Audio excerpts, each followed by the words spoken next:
इन्फोबॉस ओडिशा को आपको स्वागत। नमस्कार। मु जन चित्रशिल्पी केशु दास आज जो महाकाल फिल्म टी रिलीज है पोस्टर रिलीज और संगीत रिलीज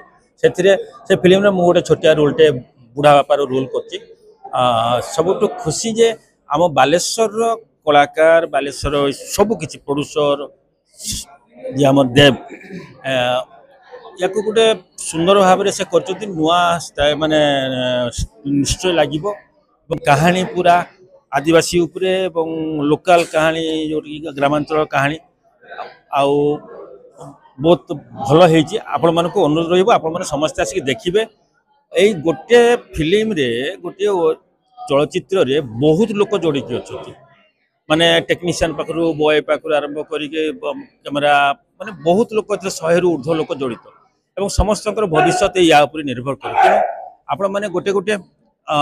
थरे थरे आसिक जो देखी दिखती एवं कलाकार उत्साहित हवा सहित प्रोड्यूसर उत्साहित हवा सहित गोटे गोटे परिवेश एवं आम समाज पूरा अर्थनैतिक विकास घटे तेणु